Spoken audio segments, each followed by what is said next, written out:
ராமாபுரத்துல இந்த வருஷம் பனி அளவுக்கு அதிகமா பொழிஞ்சிட்டு இருந்தது. சாயந்தரம் 6 மணிக்கெல்லாம் மக்கள் கதவெல்லாம் மூடிக்கிட்டு உள்ள போயிட்டாங்க. பிரசாதோட வீடு ரொம்ப சின்னது, ஆனா குடும்பம் மட்டும் ரொம்ப பெருசு. பிரசாத், சாரதா, அவங்களோட பையன் மருமக ரமேஷ், அனாமிகா, அவங்களோட 3 குழந்தைங்க ஹரிஷ், நவ்யா, பவ்யா, மொத்தம் 7 பேரு அந்த சின்ன வீட்டுல தான் வாழ்ந்தாகணும். ஏம்மா சாரதா, அந்த ஜன்னல் கதவை சரியா மூடலையா? குளிர் காத்து உள்ள வந்துகிட்டு இருக்கு பாருமா. அந்த காத்து என் காலை கட்டக்காலாக்க பாக்குது. மூடிட்டனேங்க, அது பழைய கதவு இல்ல, சந்துல இருந்து காத்து வருதுங்க. அனாமிகா, பழைய துணி ஏதாவது இருந்தா அந்த ஜன்னல்ல போய் சொருகி வையுமா. சரியத்த, இப்பவே போய் வைக்கிறேன். ஹரீஷ், சரியா உட்காந்து சாப்பிடுப்பா, சாப்பாடு சிந்தாத. அம்மா, எனக்கு இடமே பத்தல, நவ்யா என்ன தள்ளிக்கிட்டே இருக்கான். நான் ஒன்னும் தள்ளலம்மா, ஹரிஷ் தான் நெருக்கறான். பவ்யா அவ முட்டிய என் மேல வச்சுக்கிட்டு இருக்கான். எனக்கு இடம் பத்தலம்மா.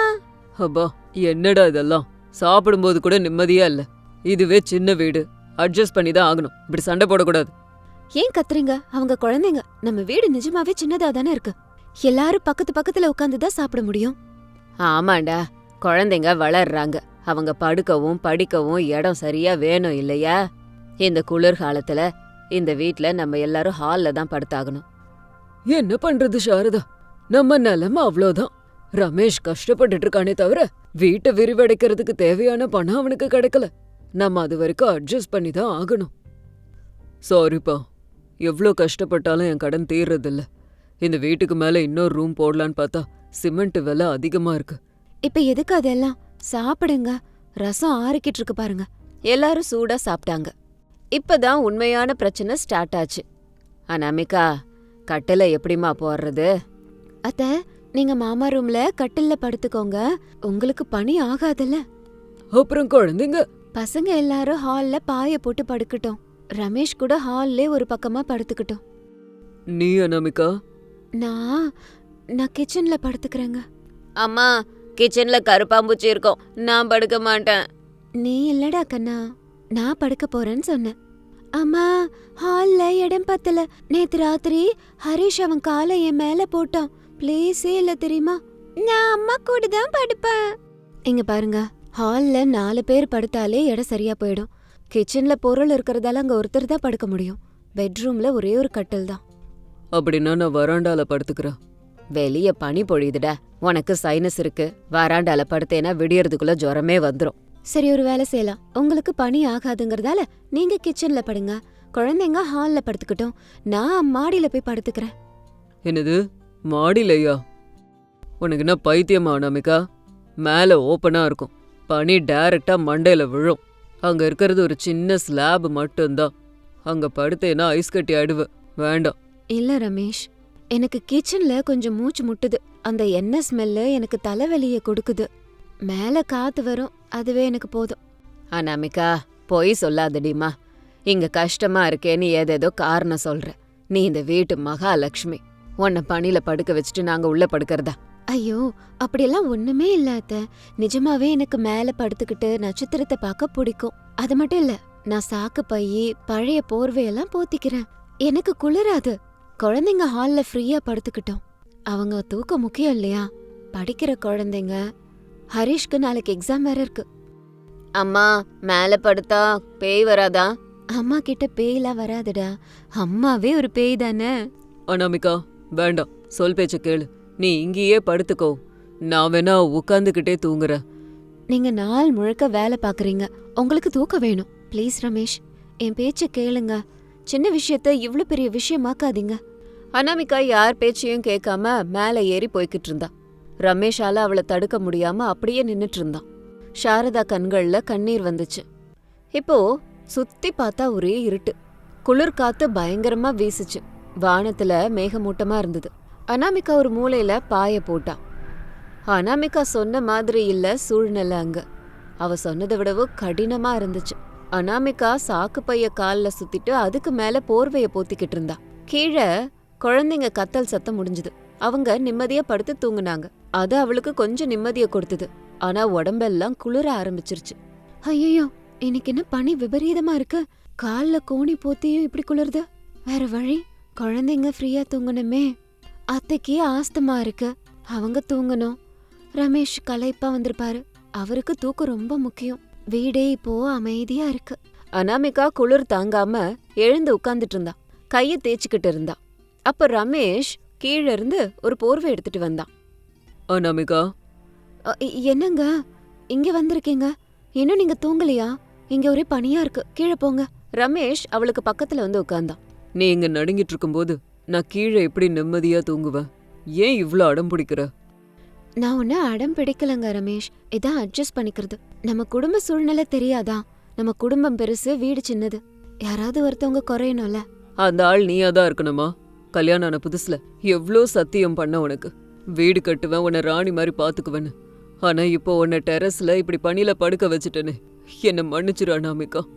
அனாமிகா ரமேஷ் கிட்ட, நீங்க கவலைப்படாதீங்க, நம்ம ஏழைகளா இருக்கலாம், ஆனா நமக்குள்ள அன்பு இருக்கு.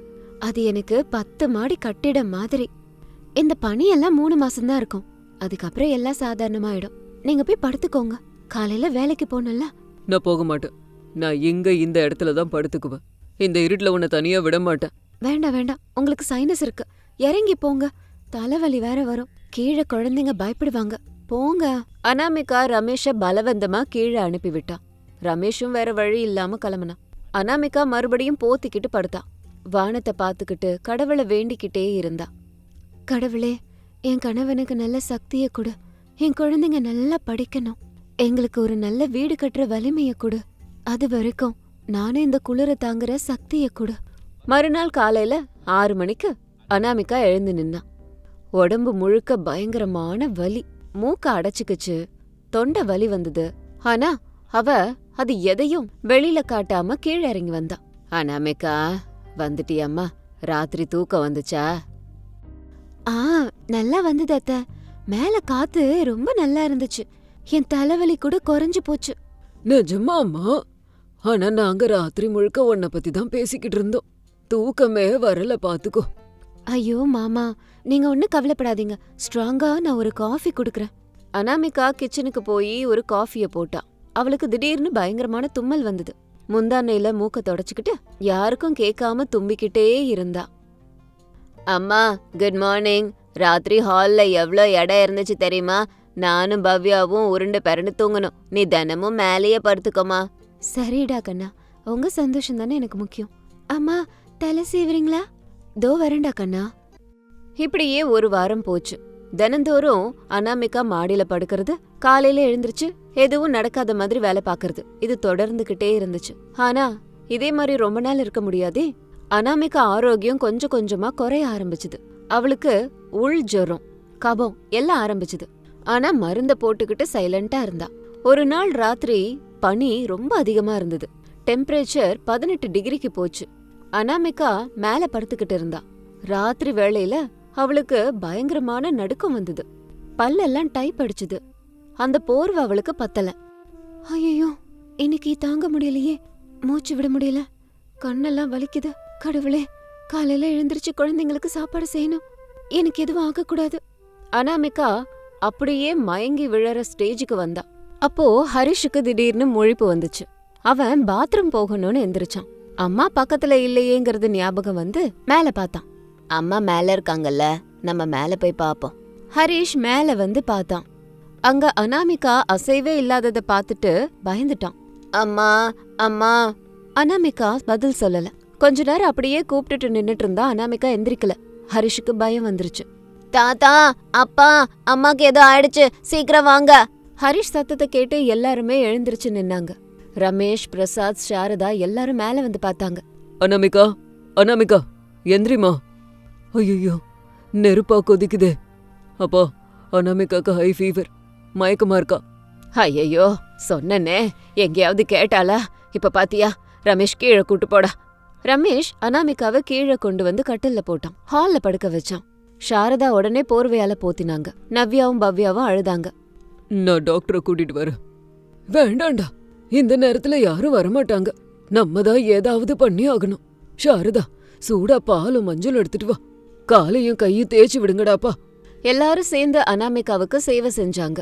என்ன வேலை பார்த்தம்மா, நாங்க நல்லா இருக்கணும்னு உன்னை இப்படி தியாகம் பண்ணிட்டு இருக்கே, தினமும் நல்லா இருக்கன்னு போய் சொல்லிக்கிட்டே இருந்திருக்க. அம்மா இந்திரிமா, தினமும் நான் தனியா படுப்பேன்னு தகராறு பண்ண மாட்டேன், அம்மா கூட தான் படுப்பேன். அம்மா சாரிம்மா, நீங்க மேலதான் படுக்கணும்னு சொன்னதுக்கு சாரி. 1 மணி நேரம் போனதுக்கு அப்புறம் அனாமிகா மெதுவா கண்ணை திறந்தா. அவளை சுத்தி குடும்பமே நின்னுக்கிட்டு இருந்துச்சு. என்ன ஆச்சு? நீங்களாம் எதுக்காக அழுதுட்டு இருக்கீங்க? மணி என்ன ஆச்சு? குழந்தைங்க ஸ்கூலுக்கு போகணும்ல, சமைக்கணுமே. இன்னும் சமையலை பத்தி தானா? உனக்கு உன் உயிரே போக போகுது, அதை பத்தி யோசி. பைத்தியக்காரி, எதுக்காக நீ எங்களுக்காக இப்படி பண்ற? அது இல்ல ரமேஷ், நீங்களும் குழந்தைங்களும் நல்லா இருக்கணும்னு நினைக்கிற, அவ்வளவுதான். அம்மா அனாமிகா, நீ நல்லா இருந்தாதான் நாங்க நல்லா இருப்போம். இந்த மாதிரி தியாகம்லாம் வேண்டாம்மா. நீ ஆரோக்கியமா இருந்தாதான் நாங்க நல்லா இருப்போம். வீடு சின்னதா இருந்தாலும் நம்ம மனசு பெருசு. நாளையில இருந்து யாரும் வெளியே போக கூடாது. ஆமா, எல்லாரும் இங்க தான் படுத்து தூங்கணும். வேணும்னா பாத்திரத்தெல்லாம் தூக்கி வெளியே போடுவோம். மனுஷங்க தான் முக்கியம். பாத்திரங்களை மேல போட்டா பனில நனைஞ்சிருமே அத்தை. நனைஞ்சு போட்டோம், உன்னை விட எதுவும் முக்கியம் இல்ல. அடுத்த 3 நாள்ல அனாமிகா ஜுரம் குறைஞ்சுது. ஆனா களைப்பா இருந்தா. ரமேஷ் ஆபீஸ்க்கு லீவ் போட்டான். குழந்தைங்களும் ஸ்கூலுக்கு லீவு போட்டாங்க. எல்லாரும் வீட்லயே இருந்தாங்க. அப்பா, நான் ஒரு முடிவு எடுத்திருக்கேன்ப்பா. என்னப்பா? நம்ம ஹால்ல இருக்க பழைய சோஃபா, அந்த பீரோ எல்லாத்தையும் எடுத்துடலாம்ப்பா. தேவையில்லாத பொருட்களை எல்லாம் வித்துருவோம். இல்லைன்னா மேல ஒரு ஷெட்டு மாதிரி போட்டு வச்சிடலாம். அப்ப ஹால்ல நமக்கு நிறைய இடம் கிடைக்கும்ல, எல்லாரும் ஹாப்பியா படுத்துக்கலாம். ஆமாப்பா, என் பழைய சைக்கிள், நவ்யாவோட பழைய பொம்மையெல்லாம் தூக்கி போட்டுருங்க, நமக்கு இடம் கிடைக்கும்ல. நான் கூட என்னோட பேகையெல்லாம் எங்கேயாவது வச்சுட்டு அம்மா கூடவே படுத்துக்கலான்னு இருக்கேன். நான் உங்களுக்கு உதவி செய்யறேன். நீ காலை கீழே வைக்க கூடாது.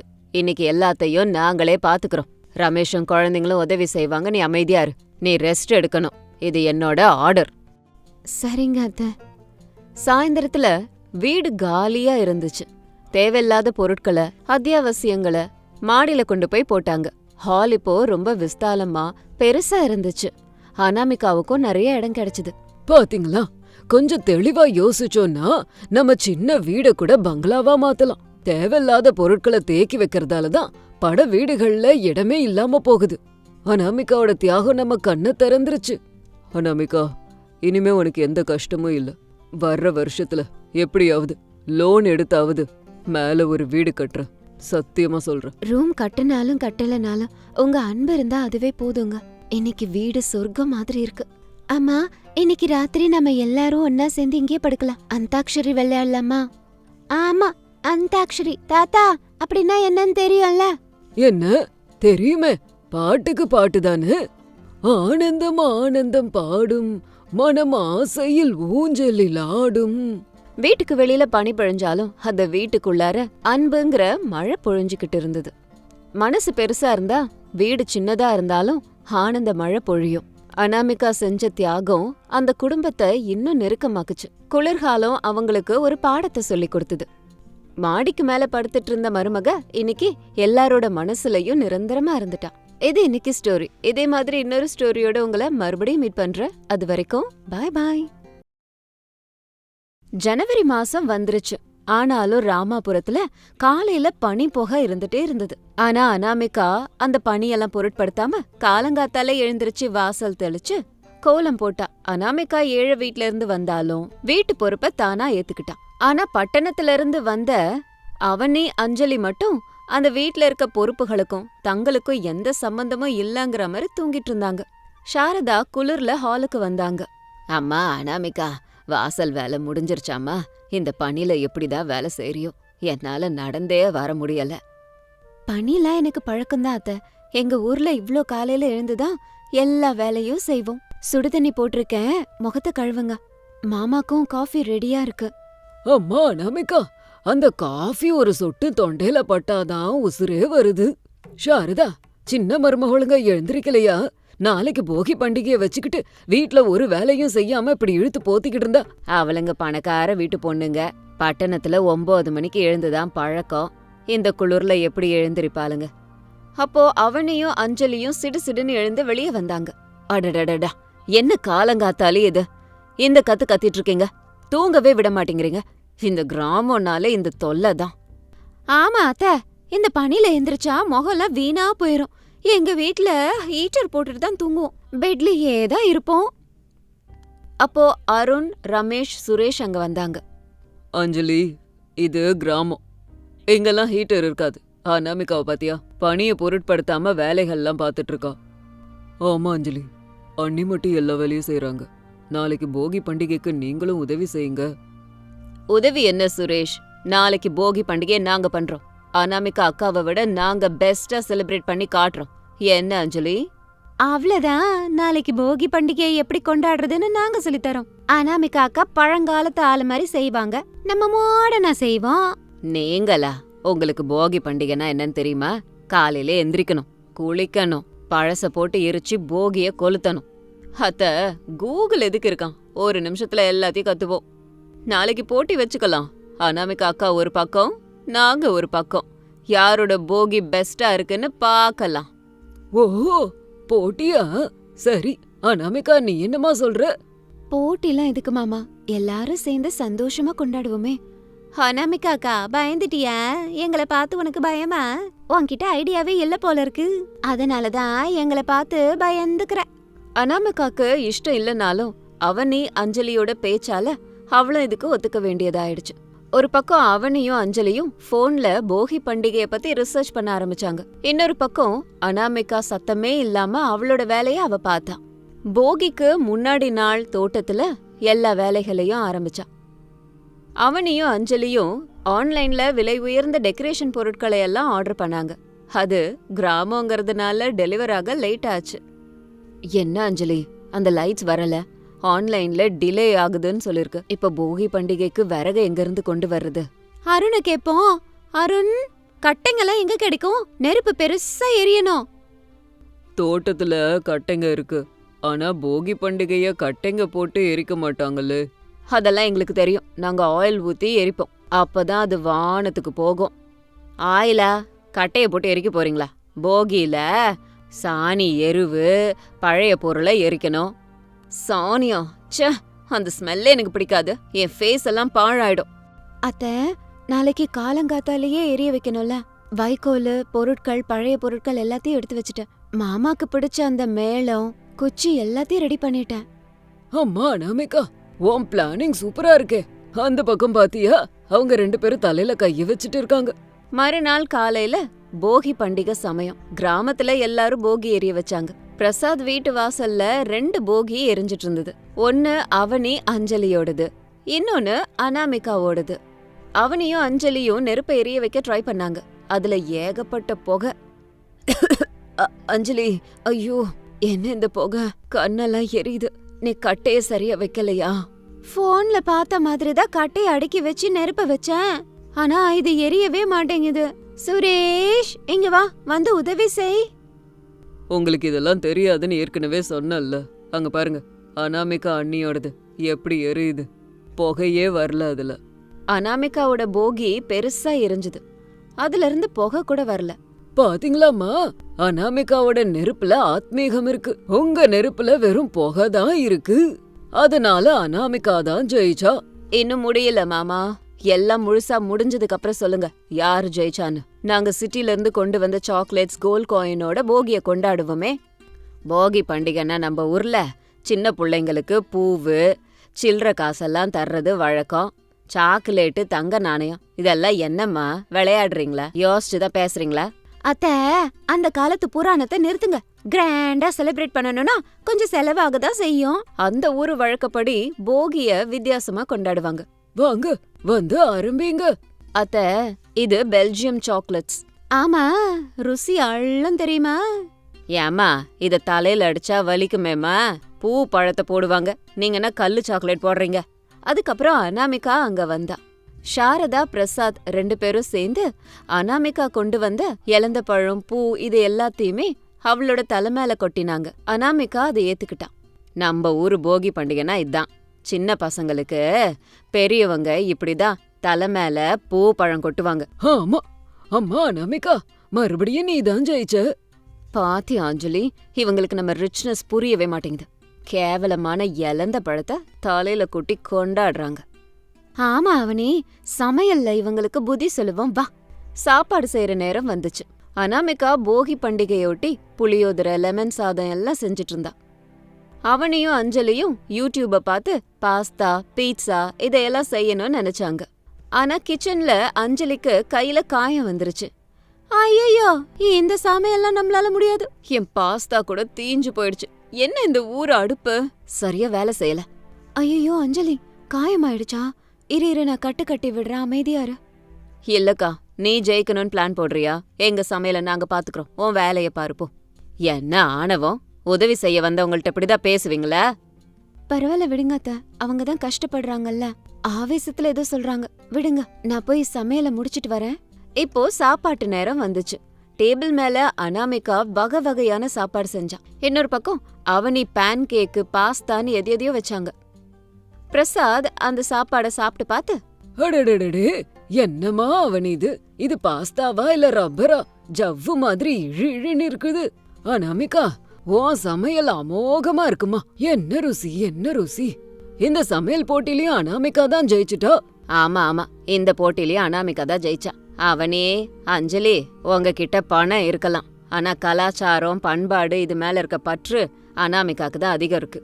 அத்த, எப்ப பார்த்தாலும் அவங்களையே சப்போர்ட் பண்றீங்க. நாங்க எவ்ளோ கஷ்டப்பட்டாலும் பலன் இல்ல.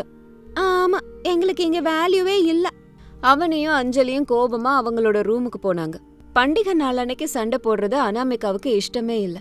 ராத்திரி சமயத்துல பிரசாதும் சாரதாவும் ஹால்ல உட்காந்து பேசிக்கிட்டு இருந்தாங்க. அப்போ அனாமிகா அவங்க கிட்ட போய், அத்த, மாமா, ஒரு சின்ன விஷயம். என்ன விஷயமா? இந்த போட்டியில நான் ஜெயிக்கல, அவனையும் அஞ்சலியும் ஜெயிச்சாங்கன்னு சொல்றீங்களா? அது எப்படிமா? எல்லாருக்கும் தெரியுமே நீ செஞ்சதுதான் நல்லா இருந்ததுன்னு. வழக்கப்படி அப்படிதான் இருக்கணும். ஆனா நிஜமா அவங்க ஏதோ புதுசா பண்ணணும்னு நினைச்சாங்க.